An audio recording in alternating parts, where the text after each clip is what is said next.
Best moral stories. ఏంటండి, మీరొకసారి మీ తోటి వ్యవసాయం చేసేవారిని చూసి నేర్చుకోండి. వారు వ్యవసాయం చేస్తూ ఎంత బాగా సంపాదిస్తున్నారు, మీరు ఉన్నారు అంటూ యమున వ్యవసాయం చేసే తన భర్త అయిన సోమయ్యని తిడుతూ ఉంది. అప్పుడు సోమయ్య, అబ్బా యమునా, నీకెన్నిసార్లు చెప్పానే నేను వార్లా అడ్డమైన మందులు పొలానికి కొట్టి వ్యవసాయం చేయను అని. అలా చేయడం ద్వారా నేల పాడైపోతుంది. అబ్బో వచ్చాడండి, ఎవ్వరికీ లేని పట్టింపులు మీకెలా వచ్చాయి? అందరూ ఎంచక్క మందులు కొట్టి 10 బస్తాల ధాన్యం పండే దగ్గర 15-20 బస్తాల దాకా పండిస్తున్నారు. అందరూ పెద్ద పెద్ద బంగ్లాలు కట్టుకునుంటే మనం ఇంకా ఎన్నడో తాతలు కట్టించిన ఇంట్లో ఉంటున్నాం. యమునా, నీకెంత చెప్పినా అర్థం కాదులేవే. అది తెలిసే రోజునే నీకర్థమవుతుంది. నేను పొలానికి వెళ్ళొస్తా. అవునవును, నాకేమర్థమవుతుంది? నాది మట్టి బుర్ర కదా. మట్టి బుర్ర అని నువ్వు మట్టిని అవమానించకే. ఆ మట్టిలో ఎంత శక్తి దాగుందో నీలాంటి వారికి తెలీదు అని చెప్పి సోమయ్య తన ఇంటి పెరట్లో ఉన్న పేడని ఎడ్లబండ్లో వేసుకుని పొలానికి బయలుదేరాడు. అలా సోమయ్య పొలానికి వెళ్తూ ఉంటే దారిలో గిరిధర్ అనే వ్యక్తి సోమయ్యకి అడ్డుపడి, ఏంటి సోమయ్య, ఎక్కడికి వెళ్తున్నావు? పొలానికేనా? అవును గిరి, పొలానికి వెళ్తున్నా. ఇదిగో ఈ ఎరువుని పొలంలో చల్లడానికి వెళ్తున్నా అని చెప్పాడు.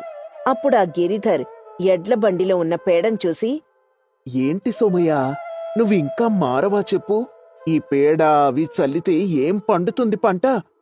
ఇదిగో చూడు అంటూ తన బండి మీద ఉన్న ఒక ఎరువు బస్తాను చూపించి, ఈ ఎరువు బస్తాని ఇప్పుడే పట్నం నుండి తీసుకొచ్చాను. ఇది ఈ మధ్య మన ఎరువుల దుకాణంలోకి వచ్చిందంట. ఇదొక్కసారి పొలంలో చల్లితే ఇక పంట రెట్టింపు దిగుబడి ఇస్తుందట. నీకు కావాలంటే చెప్పు అని చెప్పాడు గిరిధర్. ఆ మాటలు విని సోమయ్య, గిరి, నాకే ఎరువు వద్దు. ఈ విషాన్ని నేను నేలకిచ్చి నా నేలను చంపుకోలేను. అయినా గిరి, నేను నీకెన్నిసార్లు చెప్పాను ఈ విదేశీ మందులు వాడకు అని. దీనివల్ల నేల తన శక్తిని కోల్పోయి రాను రాను దిగుబడి అనేది చాలా తక్కువగా ఉంటుంది. అబ్బా, ఇలా ఎన్నిసార్లు చెప్తావు సోమయ్య? నువ్వు ప్రతి ఏడు ఇలానే చెప్తున్నావు. మేం రెట్టింపు పంట దిగుమతులు సాధిస్తున్నావు. ఇకనైనా నువ్వు మా పద్ధతులను అనుసరించి లాభాల బాట పట్టు. గిరి, నీకెంత చెప్పినా కూడా లాభం లేదులే. నేను భవిష్యత్తుని ఆలోచించి చెప్తున్నా. సరే, నాకు ఆలస్యం అవుతోంది, నేను వెళ్ళాలి అని చెప్పి సోమయ్య అక్కడ్నుంచి పొలానికి వెళ్ళిపోయి తన వెంట తెచ్చిన పేడని పొలంలో ఎరువుగా చల్లుతూ ఉన్నాడు. అప్పుడు సోమయ్య దగ్గరికి ఒక అతనొచ్చి, అయ్యా, నేను పట్నం నుండి వస్తున్నాను. పంట దిగుమతులు ఎలా పెంచాలి అనే దానికి నా దగ్గర ఒక మందుంది. అది కాని మీ పొలంలో కొట్టారు అంటే ఇలా సంవత్సరం అంతా లాభాలే. కావాలంటే మీకొకసారి కొట్టి చూపిస్తాను అంటూ అతను తన దగ్గరున్న మందు సోమయ్య పొలంలో కొట్టడానికి ప్రయత్నం చేయగా సోమయ్య అడ్డుపడి, ఏం చేస్తున్నావు? ఇలాంటి అడ్డమైన మందులు నేను నా పొలంలో కొట్టను. మర్యాదగా ఇక్కడి నుంచి వెళ్ళిపో అని చెప్పగా అతను సోమయ్యని పైకి కిందకి చూసి, ఎవరయ్యా నువ్వు? మంచి లాభాలొచ్చే విధంగా చేస్తాను అంటే వద్దు అంటున్నావు అంటూ సోమయ్యని తిట్టుకుంటూ వెళ్ళిపోయాడు. సోమయ్య మాత్రం పొలంలో ఉన్న ఒక వేప చెట్టు నుండి వేపాకు తెంచి ఆ ఆకుని రసంలా దంచి పొలం మీద కొడుతూ ఉన్నాడు. అది చూసిన మిగతా రైతులు, ఈ సోమయ్య ఇక మారడు. ఇంకా తాతల కాలం నాటి వ్యవసాయాన్ని చేస్తూ ఉన్నాడు. మనమేం చేస్తాం? ఎవరి కర్మకి వాళ్లే బాధ్యులు అంటూ అందరూ సోమయ్య గురించి ఒక విధంగా అనుకుంటూ ఉన్నారు. అలా 3-4 ఏళ్లు గడిచాయి. సోమయ్య మాత్రం తన పద్ధతుల్ని మార్చుకోలేదు. ఒకరోజు యమున తన పిల్లల్ని తీసుకుని ఇంటి బయటికొచ్చింది. అది చూసి సోమయ్య, ఏంటి, తల్లి కూతుళ్ళు ఎక్కడికో ప్రయాణమవుతున్నారు? అది కూడా చెప్పా పెట్టకుండా అని అడిగాడు. అప్పుడు యమున, చెప్పినా కూడా ఏం లాభంలే అని వెటకారంగా అంది. అప్పుడు సోమయ్య, యమునా, అలా అర్థం కాకుండా మాట్లాడుకు. ఏదైనా ఉంటే సూటిగా చెప్పు. ఎన్నిసార్లు చెప్పాలయ్యా నీకు? నువ్వేమో అందర్లా వ్యవసాయం చేవు, అందరేమో చక్కగా విదేశీ మందులు కొట్టి డబ్బులు బాగా సంపాదిస్తున్నారు.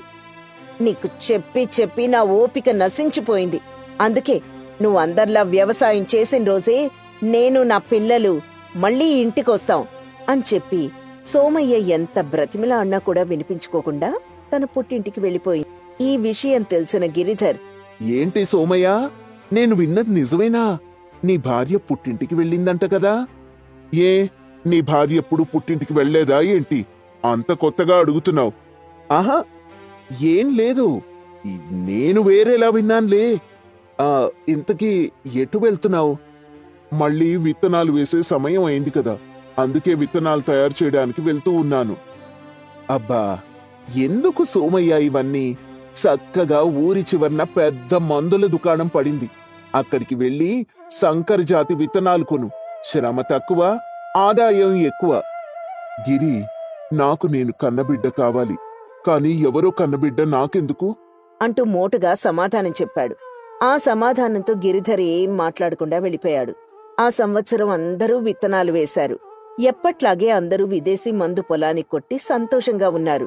సోమయ్య మాత్రం తన పద్ధతిలో తను తయారు చేసుకున్న విత్తనాలు నాటాడు. యమునా, ఇంకా ఎన్నాళ్ళని ఇలా పుట్టింట్లో ఉంటావు చెప్పు? నలుగురికి తెలిస్తే ఏమనుకుంటారు? పొలంలో విత్తనాలు కూడా పెట్టాను. పొలం పనులు చాలా ఉంటాయి, నీకు తెలియందా చెప్పు? నీ సాయం లేకుండా నేనొక్కడినే వ్యవసాయం చేయగలనా? ఆహా, ఈ మాటలకేం తక్కువ లేదు గాని నేను చెప్పింది చేయడానికి మాత్రం నీకు మనసు రాదు. అయినా ఆ వ్యవసాయం చేసి ఏం లాభం అని అంటూ ఉండగా అక్కడికి యమున అన్నయ్య వేణు వచ్చాడు. బాబా, ఇంకా ఎన్నాళ్ళని వ్యవసాయం చేస్తూ ఉంటావు చెప్పు? మీ వైపు భూమి ధరలు ఆకాశాన్ని అంటుతున్నాయంట కదా. చక్కగా భూమిని అమ్మేసి ఆ డబ్బుతో పట్నంలో ఏదైనా వ్యాపారం మొదలెట్టొచ్చు కదా అనన్నాడు. అప్పుడు సోమయ్య, తల్లిని అమ్ముకుని నేను వ్యాపారం చేయలేను. యమునా, నీకు నా పద్ధతులతోనే ఇబ్బందైతే ఇక్కడే ఉండు అని చెప్పి ఇంటికొచ్చేశాడు. కొన్ని రోజులకి సోమయ్య పొలానికి వెళ్తుండగా గిరిధర్ బాధగా ఒక దగ్గర కూర్చునున్నాడు.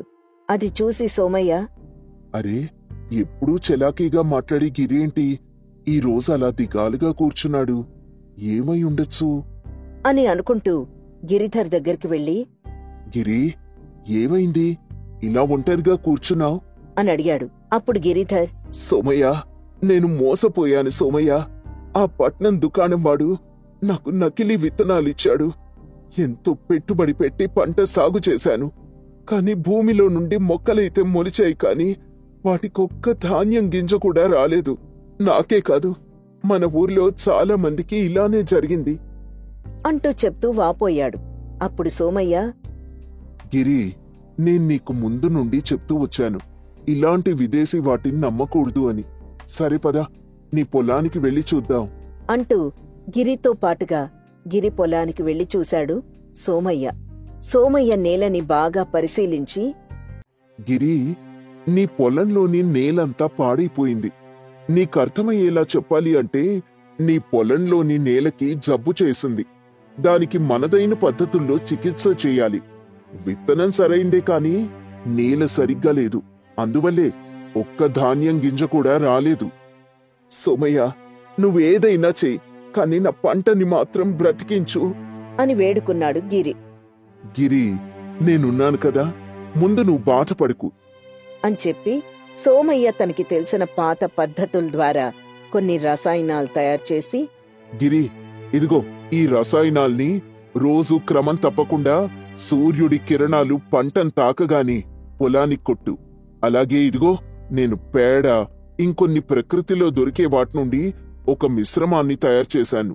దీన్ని రోజు నీళ్లలో కలిపి 3 పూటలా ఆ నీటితో నేలని తడుపుతూ ఉండు అని చెప్పాడు. గిరిధర్ సోమయ్య చెప్పినట్టుగానే క్రమం తప్పకుండా చేశాడు. ఆశ్చర్యంగా కొద్ది రోజుల్లోనే గిరిధర్ పొలంలో ధాన్యం గింజలొచ్చాయి. అది చూసి గిరిధర్, సోమయ్య, నీ మేలు నేను జన్మలో మర్చిపోలేను అంటూ అన్నాడు. ఈ విషయం ఆ ఊరంతా తెలిసి అందరూ ఆశ్చర్యపోయారు. ఆ ఏడు అందరి పొలాల్లో రాబడి చాలా తక్కువ వచ్చింది. అప్పుడు అందరూ కలిసి భూమిని పరీక్ష చేయిస్తే వారి భూమిలో పంట పండే శక్తి తగ్గిపోయిందని తెలిసింది. దాంతో అందరూ సోమయ్య దగ్గరకొచ్చి తమ గోడు చెప్పుకున్నారు. అందరూ వినండి, ఈ విదేశీ మందుల ద్వారా మొదట లాభాలొచ్చినా చివరికి ఇదిగో ఇలా మన నేల చచ్చిపోయి రాబడి అనేది ఉండకుండా అవుతుంది. అందుకే అందరం మన పాత పద్ధతులు అవలంబించి మంచి పంటలు పండిద్దాం. అని చెప్పి ఆ రోజు నుండి అందరికీ వ్యవసాయంలో మెళకువలు నేర్పిస్తూ ఉన్నాడు. ఈ కాలంలో అందరూ మందులు చల్లిన పంటలను తిని ఆరోగ్యం పాడు చేసుకుంటున్నారు. ఇప్పుడు మనమంతా ఒక్కటిగా ఉండి ఎలాంటి మందు కొట్టకుండా పంట పండించి దాన్ని ఎక్కువ ధరకి అమ్మొచ్చు. దీన్నే ఇప్పుడు అందరూ సేంద్రియ వ్యవసాయం అంటున్నారు అని అందరికీ అర్థమయ్యేలా చెప్పాడు. అలా వారంతా సేంద్రియ వ్యవసాయం చేస్తూ అధిక లాభాలు రాబడుతూ ఉన్నారు. ఈ విషయం తెలుసుకున్న యమున సోమయ్య దగ్గరకొచ్చి క్షమించమని అడిగింది. తను మాత్రమే కాకుండా ఆ ఊర్లో సోమయ్యని అవమానించిన వారందరూ ఇప్పుడు సోమయ్యని గౌరవించడం, అన్నీ తను చెప్పినట్టుగా చేయడం మొదలుపెట్టారు. చింతలపూడి అనే గ్రామంలో సరళ, సుధ అనే ఇద్దరు తోడికోడళ్లు ఉండేవారు. వాళ్ళ అత్తగారు రుద్రమ్మకు ఊర్లో దానకర్ణురాలిగా మంచి పేరుండేది. ఎవరికే సాయం కావాలన్నా కూడా ఈమె ముందుండేది. కాని ఆమె కొడుకుల పెళ్లి తర్వాత అంతా మారిపోయింది. ఇలా ఓ రోజు ఉదయం, ఏయ్ ఎవర్రా మీరు మా ఇంట్లో మామిడి చెట్ల కాయలు తెంపుతున్నారు? ఎంత ధైర్యం మీకు? అంటే అత్త అది అమ్మా రుద్రమ్మ, అమ్మమ్మ ఇంట్లో 2 కాయలు తీసుకురమ్మని చెప్పింది, అందుకే వచ్చాము. మీ అమ్మకేం పోయింది? చెట్టు పెంచేది మేము, కాయలేమో మీకా? అది కాదత్తా, 2 కాయలే కదా. 2 ముందా 2 కాయలు అక్కడ పెట్టండి. సుధా అసలు నువ్వేం చేస్తున్నావు? ఇక్కడ పిల్లలు చెట్టంతా ఖాళీ చేస్తున్నారు. ఆ అరుపులకి వంటగదిలోంచి సుధా వస్తుంది. ఏంటక్కా, ఏమైంది? చూడు, ఇక్కడ వీళ్ళు మన చెట్టుకున్న కాయలు కోసేస్తున్నారు. రేయ్ ఏంట్రా, మీకు నిన్ననే చెప్పాను కదా, మర్యాదగా అవన్నీ అక్కడ పెట్టి వెళ్ళిపోండి అని గట్టిగా అరవగానే పిల్లలక్కడ్నించి వెళ్ళిపోతారు. ఆ సమయంలో రుద్రమ్మ గుళ్ళో ఉండడంతో ఇవేవీ ఆమెకి తెలియవు. ఆ పిల్లలింటికెళ్ళి, అమ్మా సరళత్త, సుధత్త కాయలు కోయనివ్వలేదు. అవునా? అయ్యయ్యో, పోన్లేరా, మీరేం బాధపడకండి. ఆ ఇంటి కోడళ్ళు వచ్చాక ఏదీ బయటికి రానివ్వడం లేదు. అమ్మా మరి కాయలు నేను పక్కింటి పిన్నిగారి దగ్గర తీసుకుంటానులేండి అని సర్ది చెప్తుంది వాళ్ళమ్మ. దీంతో ఆ చుట్టుపక్కల వాళ్ళంతా కూడా ఆ కోడళ్ల గురించి రకరకాలుగా మాట్లాడుకుంటూ ఉంటారు. ఇది కాస్త రుద్రమ్మ చెవిన పడుతుంది. దీంతో రుద్రమ్మ తన భర్త రంగడితో, ఏవండి, ఎక్కడైనా ఇంటికి కోడళ్ళొస్తే వాళ్ల కుటుంబం విలువలు పెరగాలి కాని ఏంటండి మనకిది? అబ్బా ఏంటి ఇప్పుడు? ఏమైంది? ఏమైందేంటండి, రుద్రమ్మ కోడళ్ళు పిల్లి కూడా భిక్షం పెట్టరు అని అంతా మాట్లాడుకుంటున్నారు. చిన్నపిల్లలు కదా, వాళ్లే తెలుసుకుంటారులేవే. పెళ్ళయి 2 ఏళ్లయింది, ఇంకెప్పుడూ తెలుసుకునేది? కనీసం ఇరుగు పొరుగు వారికి ఉప్పు పప్పు సాయం కూడా చేసుకోకపోతే ఎలా చెప్పండి? అది కూడా నిజమేనే. సర్లే, ఓసారి ఇద్దరితో మాట్లాడు చూడు. సరేనండి అని వీళ్లు మాట్లాడుకుంటూ ఉండగా ఇంటికి రుద్రమ్మ అన్నయ్య సోమయ్య వస్తాడు. అమ్మా రుద్రమ్మా, ఉన్నావా? అన్నయ్య నువ్వా? రారా. ఏంటి ఇలా చెప్పా పెట్టకుండా వచ్చావు? నిన్ను బావని చూసి వెళ్దామని ఇలా వచ్చాను. ఏంటి బావా, ఎలా ఉన్నారు? వయసు మీద పడుతుందిగా, ఏదో అలా నెట్టుకొస్తున్నామంతే. మీకేంటిలే బావా, 2 కొడుకులు కోడళ్లతో కుటుంబం కళకళ్లాడుతూ ఉంది. అంతే అంతే. అమ్మాయి సుధా, సరళ ఇలా రండి, మా అన్నయ్య వచ్చాడు అని పిలవడంతో ఇద్దరూ బయటికొస్తారు. ఏంటి బాబాయ్ ఇలా వచ్చారు? బావున్నారా? ఉంటారా వెళ్ళిపోతారా? ఏంటమ్మాయి ఆ మాటలు? ఇంటికొచ్చిన వాళ్ళని ఎలా పలకరించాలో కూడా నీకు తెలీదా? పర్లేదులేవే, చిన్నపిల్లలు కదా. ఏమ్మా ఎలా ఉన్నారు? నేనేదో అలా పలకరించి వెళ్దామని వచ్చానంతే. ఊరుకో అన్నయ్య, నువ్వు కూడా వాళ్లతో పాటు నువ్వు కూడా ఏంటి? లేదమ్మా, కాస్త పనుంది, నేను వెళ్ళాలి. కనీసం భోజనమైనా చేసి వెళ్ళన్నయ్యా. లేదులేమ్మా, మరోసారి వచ్చినప్పుడు చేస్తాను. వెళ్ళొస్తాను చెల్లెమ్మా అని చెప్పి వెళ్ళిపోతాడు. రుద్రమ్మ మాత్రం ఈ విషయంలో చాలా బాధపడుతుంది. దీంతో వెంటనే, సుధా, సరళ మీకింటికొచ్చిన వాళ్ళకి ఎలా మర్యాద చెయ్యాలో కూడా తెలీదా? అయ్యో, మేమేమన్నావత్తయ్యా, వంట చేయాలి కదా అని అలా అడిగామంతే. చాలే ఆపండి, ఊర్లో అందరూ రకరకాలుగా మాట్లాడుకుంటున్నారు. మొన్న పిల్లాణ్ణి మామిడికాయలు కొయ్యనివ్వలేదటగా. నిన్న పంకజం గారికి కనీసం కాస్త చింతపండు కూడా ఇవ్వలేదంట. అందరికీ అడిగిందల్లా ఇచ్చుకుంటూ పోతే ఇక మనకేం మిగులుతుందత్తయ్యా? అదే కదా, మేం మీకు సాయం చేద్దామని అనుకుంటుంటే మీరేమో ఇలా విరుచుకుపడతారేంటి మా మీద? మీ ఇళ్లల్లో మిమ్మల్ని ఇలానే పెంచారా? కనీసం సాటి మనిషికి సాయం చేయడానికి ఏమైంది మీకు? మీరో పొదుపు చేసి మాకు మిగిల్చాల్సింది ఏమీ లేదమ్మా. ఏంటత్తయ్యా అలా అంటారు? ఇలా దానాలు చేసుకుంటూ పోతే రేపు మాకు మా పిల్లలకి ఏం మిగులుతుంది? ఎలా చెప్పాలి మీకసలు? ఈ ఊర్లో నాకు మీ మామగారికి ఒక గౌరవం ఉంది. ఈ ఇంటికి సాయం కావాలి అని వచ్చిన వాళ్ళని ఒట్టి చేతులతో పంపించింది లేదు. కానీ ఈరోజు మీరు ఇలా చేస్తున్నారు. సరే అత్తయ్య, మీ ఇష్టం, ఇక మేం మాత్రం ఏం చేస్తాం అని ఆమెను మాట్లాడనివ్వకుండానే సుధా, సరళ ఇద్దరూ అక్కడ్నించి వెళ్ళిపోతారు. సాయంత్రం రంగడు ఇంటికొచ్చి రుద్రమ్మని గమనించాడు. ఆమె ముఖంలో బాధ స్పష్టంగా కనిపించింది. ఏంటి ఇంకా ఆ పిల్లల గురించే ఆలోచిస్తున్నావా? వాళ్ళను వదిలేయ్, వాళ్లే తెలుసుకుంటారు. అది కాదండి, మనం ఈ ఊర్లో సంపాదించిన గౌరవం ఈరోజు దూరం అవుతోంది. సుధా, సరళ ఇలా చేస్తే వాళ్ళ పిల్లలు రేపేం నేర్చుకుంటారు చెప్పండి? అయినా డబ్బు మాత్రమే జీవితమా? నీ మాటల్లో కూడా నిజముందే, కాని వాళ్ళను ఒక్కసారిగా మార్చడం కష్టం. ఏదైనా చేయాలంటే నువ్వే ఒక దారి చూపాలి. అవునండి, నేను ఆలోచిస్తాను. ఈ ఊర్లో మన ఇంటి పేరు మళ్ళీ గొప్పగా వినిపించాలి. సుధా, సరళకు కూడా మనం ఎందుకు సాయం చేస్తున్నామో అర్థం కావాలి. సరే సరే, నువ్వు బాధపడకు, రా భోంచేద్దాం. సరేనండి అని చెప్పి ఇద్దరూ కలిసి భోంచేస్తారు. రుద్రమ్మ మనసులో ఒక పథకం వేసుకుంది. ఆమె తన కోడళ్లను మార్చడానికి ఊరి వాళ్ల సహాయం తీసుకోవాలని నిర్ణయించుకుంది. మరుసటి రోజు ఊర్లో జాతర.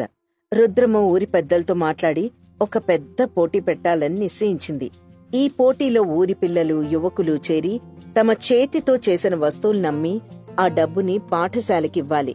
రుద్రమ్మ సుధా, సరళను కూడా ఈ పోటీలో పాల్గొనేలా చెయ్యాలనుకుంది. రుద్రమ్మ ఇంటికొచ్చి సుధని, సరళని పిలిచింది. సుధా, సరళ, ఇలా రండి. ఏంటత్తయ్యా? రేపు జాతరలో ఒక పెద్ద పోటీ ఉంది. ఊరి పిల్లలు, యువకులు అందరూ చేరి తమ చేతితో చేసిన వస్తువులమ్ముతారు. ఆ డబ్బుతో పాఠశాలకు సహాయం చేస్తారు. మీరిద్దరూ కూడా ఆ పోటీలో పాల్గొనండి. అత్తయ్యా, మా చేత్తో ఏం చేస్తాం? ఇంట్లో ఉన్న బట్టలు, సామాన్లు అన్నీ అమ్మేయమంటారా? అబ్బా సరళ, చెప్పేది వినండి. అయినా అత్తయ్యా, అసలు అమ్మడం దేనికి? మీరు దానకర్ణులు కదా, ఉచితంగానే ఇచ్చేద్దాన్లే. అత్తయ్యా, అసలు మేమలా అమ్మితే మాకేం మిగులుతుంది? ఇంకా డబ్బు ఖర్చు చేయమంటారా? మీరేం చేయగలరో అది చేయండి. ఈ ఊర్లో మన ఇంటి పేరు మళ్ళీ గౌరవంగా వినిపించాలి. మీరు చేయకపోతే నేనే చేస్తాను. కాని మీరు కూడా ఈ బాధ్యత తీసుకోవాలి అని చెప్పి ఆమె అక్కడ్నించి వెళ్ళిపోతుంది. ఇక తోడికోడళ్ళిద్దరూ దాని గురించి మాట్లాడుకుంటూ ఉంటారు. ఇదేం పని? ఇప్పుడు అత్తయ్య ఇలా చెప్తోంది. సుధా, ఏం చేద్దామంటావ్? నాకేం పాలు పోవడం లేదు. అక్క, అత్తయ్య చెప్పినట్టు చేద్దాం. లేకపోతే ఊరంతా మనల్ని తప్పు పడతారు. అంతే అంటావా? కాని మన డబ్బు. అబ్బా అక్కా, ఊరందరితో మాటలు అనిపించుకోవడం దేనికి? పాల్గొనడం ముఖ్యం. ఏదో ఒకటి చేద్దాంలే అని సరళ, సుధ ఇద్దరూ ఒక ఆలోచన వేసుకున్నారు. వాళ్ళింట్లో ఉన్న పాత బట్టలతో, చిన్న చిన్న గుడ్డలతో బొమ్మలు, సంచులు కుట్టడం మొదలుపెట్టారు. జాతర సమయం వచ్చింది. సుధా, సరళ ఒక చిన్న దుకాణం పెడతారు. కొంతమంది పిల్లలు వాళ్ల దుకాణం దగ్గరకొచ్చారు. సరళత్త, సుధాత్త, ఈ బొమ్మలు మీరే చేశారా? చాలా బాగున్నాయి. అవును రాము, ఒక్కొక్క బొమ్మ 10 రూపాయలు. కాని నువ్వొక మామిడికాయ తెస్తే బొమ్మ ఉచితం. అయ్యో, మీరు కాయలివ్వమని అడగరనుకున్నాము. సరే సరే, మేం తెచ్చేస్తాం. సుధా, కాయలేంటే? ఎందుకు? ఏం చేసుకుంటావు వాటితో? మరి మన సొమ్ము ఊరికే పోతే మనకేదో ఒక లాభం చేకూరాలి కదా. ఇదొక లాభం అంతే. అబ్బా, భలే ఉందే నీ ఉపాయం. పిల్లలు సంతోషంగా కాయలు తెచ్చారు. సాయంత్రానికి సుధా, సరళ దుకాణం దగ్గర 2 సంచుల కాయలు 600 రూపాయలు వచ్చాయి. వాళ్ళ డబ్బుని పాఠశాల కమిటీకి ఇచ్చారు. దీంతో ఊరి పెద్ద నారాయణ, రుద్రమ్మగారు, మీ కోడళ్ళు చాలా బాగా బొమ్మలు చేశారు. వాళ్ళ దుకాణం నుంచి వచ్చిన డబ్బుతో పాఠశాలకు చాలా సహాయం అవుతుంది. అవును సుధా, సరళ, ఈరోజు మీరు మన ఊరి గౌరవాన్ని పెంచారు. మీ అత్తయ్యలాగే మీరు కూడా దాతలవుతారు. చాలా సంతోషం. మీరంతా ఇలా చెప్పడం నాకు చాలా ఆనందాన్ని కలిగిస్తోంది. సుధా, సరళ మొదటిసారి ఊరి వాళ్ళ నుంచి పొగడ్తలు విని సిగ్గుపడ్డారు. రుద్రమ్మ కళ్లల్లో సంతోషం కనిపించింది. ఆ రోజు సాయంత్రం సుధా, సరళ రుద్రమ్మ దగ్గరకొచ్చారు. అత్తయ్య, మేం మొదట మీ మాటలు తప్పుగా అనుకున్నాం. కానీ ఈరోజు ఊరి పిల్లలు పెద్దలు మమ్మల్ని పొగిడినప్పుడు మీరు చెప్పిన సాయం చేయడం వల్ల వచ్చే సంతోషం మాకు అర్థమైంది. అవునత్తయ్య, మేమింతవరకు డబ్బు గురించే ఆలోచించాము. కానీ ఈరోజు మా బొమ్మలు తీసుకున్న పిల్లల మొహాల్లో నవ్వు చూసినప్పుడు మనసు చాలా తేలికైంది. అదేనమ్మా జీవితం. డబ్బు ఉండాలి, కానీ అది మాత్రమే జీవితం కాకూడదు. ఈ ఊర్లో మనం ఒకరికొకరం సాయం చేసుకుంటూ బతకాలి. మీరది ఈ రోజు నేర్చుకున్నారు. అత్తయ్య, ఇక నుంచి మేం కూడా మీలాగే సాయం చేస్తాం. కానీ మీరు చెప్పినట్టు ఒక్క రూపాయి కూడా వృధా చెయ్యం. అది నా పాత రోజుల మాట. ఇప్పుడు నువ్వు కొంచెం ఖర్చు చేయి సుధా. ఇంకా కాయలు కూడా అందరికీ పంచేస్తాం అత్తయ్యా. చాలా మంచి తల్లి అని చెప్పడంతో సరళ, సుధా ఇద్దరూ ఆనందంగా ఉంటారు. రుద్రమ్మ మనసులో సంతోషం నిండింది. డబ్బు ముఖ్యమే, కానీ మంచి మనసు, సాయం చేసే గుణం జీవితాన్ని గొప్పగా మారుస్తాయని ఈ కథ చెప్తుంది.